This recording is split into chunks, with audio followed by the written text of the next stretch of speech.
خانواده خالقوفا در شهرک بوستان ناحیه مسچا اطراف 40 سال باز این پارچه زمین را نگاهبین میکنند. نومان خالقوف 60 ساله میگوید در اول این زمین خیلی ویران و ناهموار بود، اما آنها توانستند آن را به زمین کشاورزی تبدیل دهند.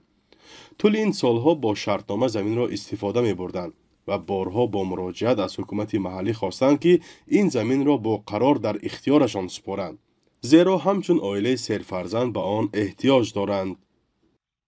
ما همین دوری پیش دیگه رئیسند رفته بودم، گفتن که همه تو گفتن که بچه‌ات خدمت رفتگی میونه. من گفتم یک تا از عریض داد رفتگی دویمش هم رود ما تو همین زمین میتیم گفتگی بدن.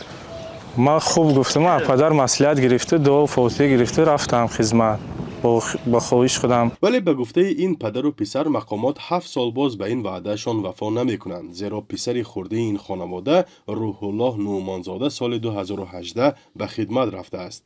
بر ضمن این با وجود داشتن شرطنامه استفاده زمین هم آن را به نام دیگر ساکنی ناحیه حجت گذاری کردند. آدمی که اینجا استفاده میبرد وای گفته است که ما اینجا یک استادیونچه میپوشم برای کودکان گفته. در حکومت ناحیه مسچا مسئولان آماده نشدند به این مسئله روشنی اندازند، ولی در جوابهای خطی به عائله خالقوفا گفتند که به دادگاه مراجعت کنند. اما 2 ماه پیش اعظم علیزاده رئیس ناحیه مسچا در نشست خبریش به روزنامه‌نگاران گفته بود که صدها گکتار زمین را برای احتیاجمندان با قرار پرزیدنت گرفتند و در مد اول باید چنین خانواده ها باشند.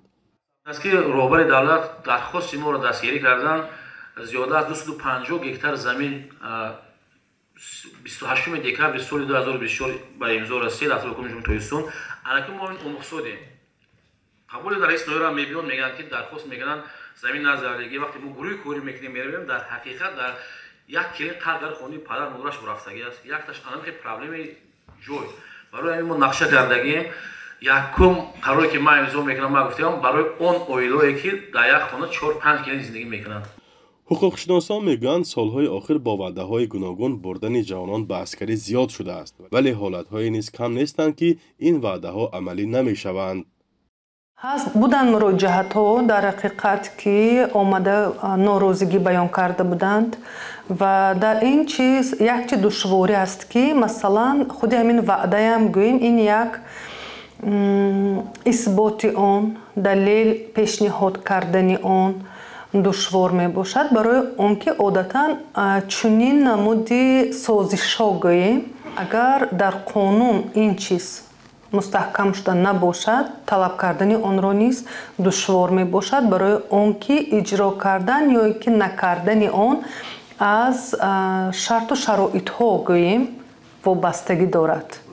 در همین حال محمد باقیزاده پسر نومان خالقوف امیدوار است که حکومت محلی به وعده‌اش وفا میکند، زیرا وی با وجود بیماری و با امید همین زمین راضی شده است به خدمت حربی رود.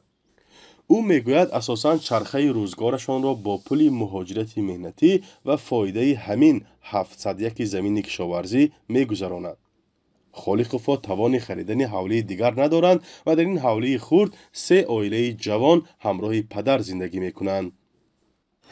یا منبع درآمد ما همین دیگه، مثلا پدر بیمار ما نوبت رفته مهاجرت مهنتی میبینیم، پدر پرتوفتن نمیشد، همین زمین وای کنن ما استفاده بریم. در عرفه هر موسم دعوت به خدمت حربی مقامات برای اجرای نقشه از راه و وسیله‌های گوناگون استفاده میکنند، از جمله وعده دادن زمین یا رسیدگی به نیازهای دیگری خانواده‌ها. بعضی وعده‌ها اجرا میشوند و بعضی دیگر سبب شکایت‌ها میگردند. فرزان محمدی، رادیو آزادی، ناحیه مسچا.